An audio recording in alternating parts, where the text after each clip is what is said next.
Olá pessoal, nós estamos de volta e nossa aula do dia de hoje a gente vai começar a discutir com você os grandes domínios naturais brasileiros. Lembrando que lá na nossa prova do IBGE, nós temos um conteúdo que se refere aos ecossistemas brasileiros e aos domínios naturais. Esses domínios naturais, nós podemos classificá-los de diversas formas, Características, por exemplo, morfológica, que se referem ao relevo, característica climática, de vegetação, dentre outros. Propositadamente, lá no IBGE, eles colocaram esses domínios como domínios climáticos e vegetais e ecossistemas. E é a partir daí que será o enfoque, então, da nossa aula.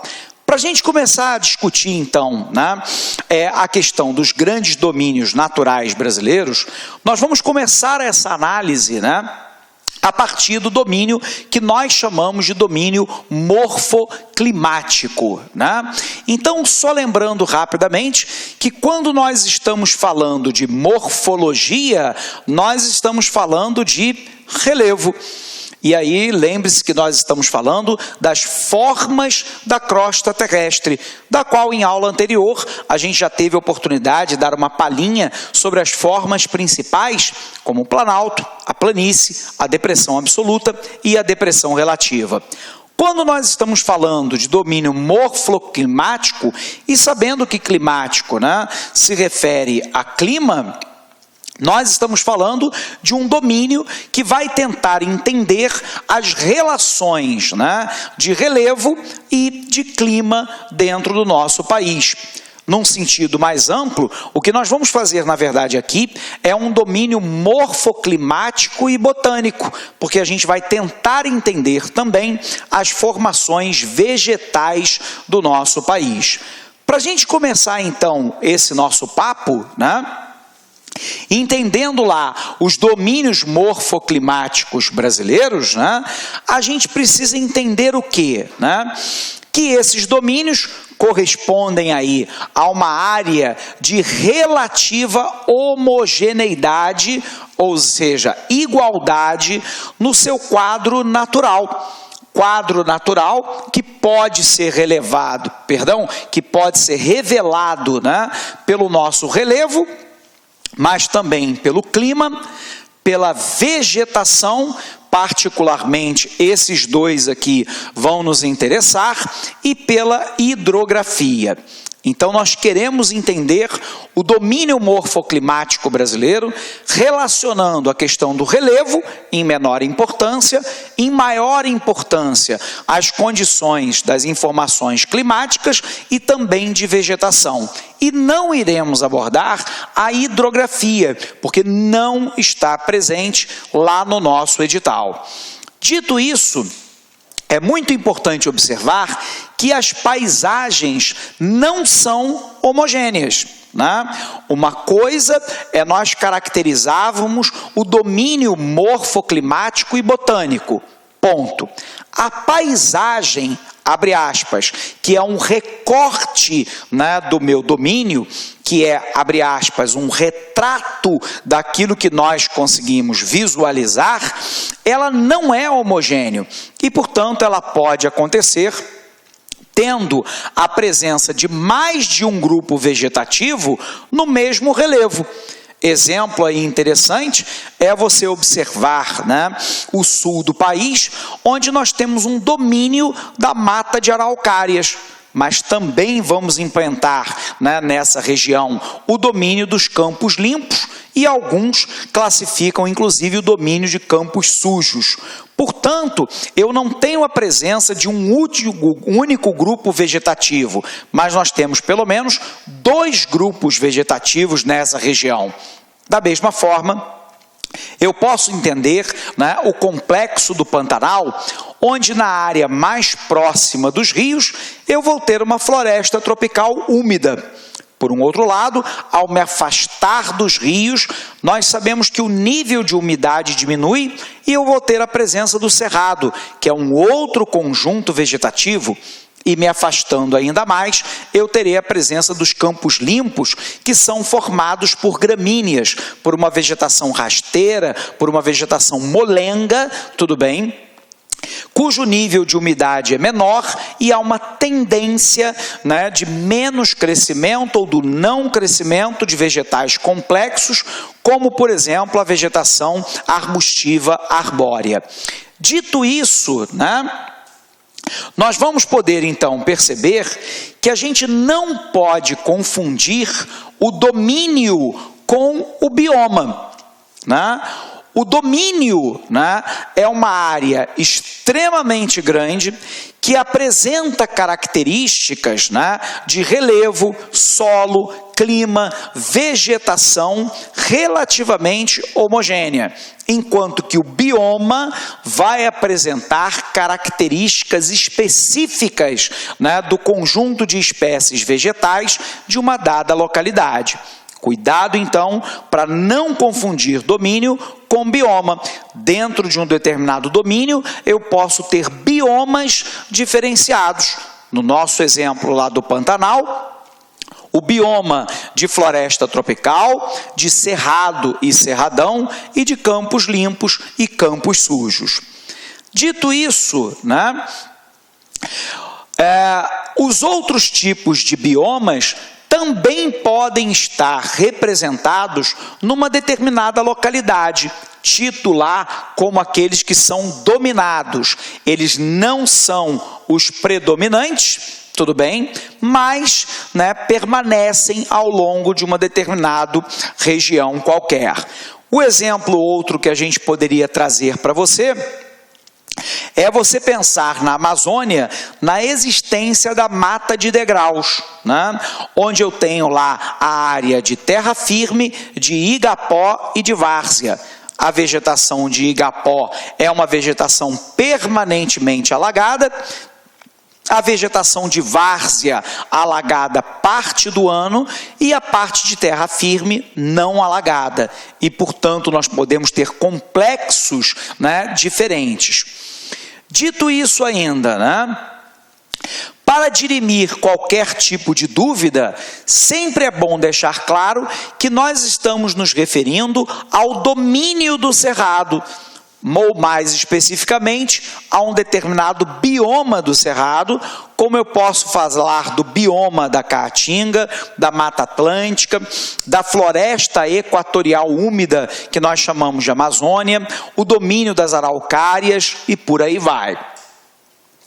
O domínio, então, ele é extremamente abrangente, englobando os mais diversos, né, itens, como, por exemplo, dados terrestres, paludosos, teremos oportunidade de analisar isso, lacustre, fluvial, pequena e grande altitude e por aí vai. Nesse sentido, o Brasil se apresenta, né, como alguns domínios morfoclimáticos e fitogeográficos, ou seja, que dizem respeito à sua vegetação. Nós temos uma primeira grande área que nós chamamos de Amazônia, que está aqui em verde. Eu tenho a presença do Cerrado, que está aqui, né, em amarelo, toda a porção central do Brasil. A região de Mares de Morros, essa região aqui presente, né, em toda essa faixa litorânea do nosso território. Tenho a presença da Caatinga, também chamada de região do semiárido nordestino. A mata das araucárias, presente em parte da porção sul do nosso território, as pradarias encontradas lá no extremo sul do nosso país e a faixa de transição aqui, né, entre um domínio, né, morfoclimático e fitogeográfico e outro. Dito isso, nós temos lá, né, que os nossos climas são controlados lá pela presença de massas de ar. E massas de ar nós temos 5 no nosso território. a massa equatorial atlântica, a massa equatorial continental, a tropical atlântica e a tropical continental, e temos ainda a nossa massa polar. Nós vamos poder observar que há uma relação direta entre as massas de ar e outros fatores determinantes do clima e a presença de conjuntos vegetativos dentro do nosso território. Não se preocupe, daqui a pouquinho nós vamos falar de cada um desses elementos. Temos ainda lá uma diferença fundamental que precisa ficar clara desde sempre para você, entre tempo e clima. Pessoal, é muito comum que as pessoas no dia a dia, e é razoável que seja assim, elas confundam clima com o tempo. Exemplo, né? Uma pessoa dentro de casa pode perguntar lá, né, para um filho, como é que está o clima lá fora? Na verdade, não é como está o clima lá fora, é como está o tempo lá fora. Porque o tempo são as condições atmosféricas num dado momento. Então eu posso ter sol, presença de nuvens, eu posso ter geada, eu posso ter pluviosidade, chuva, eu posso ter um dia que apresente uma temperatura elevada com uma grande quantidade, né, de nuvens naquele local e por aí vai. Isso são as condições do tempo, que são as condições climáticas num dado momento. Agora, o clima é uma outra questão. O clima são as condições em que se apresenta as informações atmosféricas durante um longo período de observação. Exemplo, o clima predominante no Brasil é o tropical e o equatorial, que tem características muito específicas.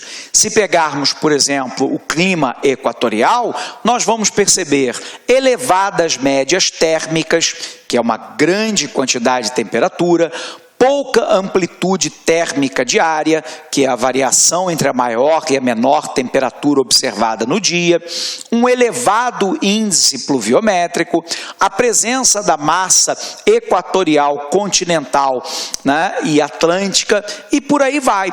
Isso são as condições climáticas que vão determinar, por exemplo, que a temperatura naquela localidade é alta, que o índice pluviométrico é elevado, que a amplitude térmica diária e anual é pequena e por aí vai. Bom, se nós sabemos então que o tempo são as condições atmosféricas num dado momento e que o clima são as características climáticas observadas durante um longo período de tempo, eu primeiro preciso entender agora quais são os fatores que são determinantes do clima. E a partir do clima, a gente vai poder determinar as características fitogeográficas do nosso território. Bacana? Então vamos botar isso na tela para você? Confere lá. Então, pessoal, nós estamos trabalhando aqui, buscando agora entender os domínios naturais do nosso território. Nós temos, né, que esses domínios naturais são determinados a partir de características climáticas, de características botânicas e de relevo do nosso território. Nós sabemos que um dos elementos determinantes é exatamente o clima. E de cara, nós temos que entender a diferença entre clima e o tempo. Dissemos para você que o tempo, né, apresenta as condições atmosféricas durante um determinado período de observação, durante um determinado período, um ponto no tempo. Exemplo, como é que está o tempo hoje que nós estamos fazendo essa gravação? Nós temos uma elevada média térmica, nós estamos observando pouca amplitude térmica diária, ou seja, a diferença entre a maior e a menor temperatura durante o dia tem sido muito pequena. Nós estamos observando a ausência de pluviosidade, não chove, estamos observando a presença de ventos alísios soprando de sudeste em direção ao centro-oeste e nós não temos um dia nublado. Portanto, as condições atmosféricas num dado momento tá me dando o quê? O meu tempo. O que é o clima então? O clima são as características climáticas observáveis durante um determinado período longo de tempo, como, por exemplo, temperatura, né? Mas poderíamos falar a presença de massas de ar. Podemos citar para você características de pressão atmosférica, de umidade, observados durante um grande período de tempo. Sendo assim, o que nos importa em termos de domínio natural é tentarmos agora identificar quais são os fatores que são determinantes desse clima. Vamos botar no quadro? Então vem para cá. Gostou da aula do professor? Quer continuar assistindo essa super aula? Aliás, quer fazer o nosso curso completaço para o processo seletivo do IBGE 2016? Então, meus amigos, minhas amigas, acesse aí o lacconcurso.com.br, nosso curso, atenção, completaço, processo seletivo do IBGE 2016, por apenas aí R$100, valor promocional, 90 dias de acesso. Tenho certeza que dá tempo de você assistir 2 vezes o curso completo. Se você assistir o curso completaço 2 vezes, papo sério com vocês, lá no dia da prova, no dia 4 de setembro, você estará muito competitivo. Tá certo, meus amigos? Já ia esquecendo, você quer baixar o material dessa videoaula? Então clica aqui embaixo e pode baixar esse material cortesia do LAC Concursos. Espero você, um forte abraço, tchau, tchau. Clique lá.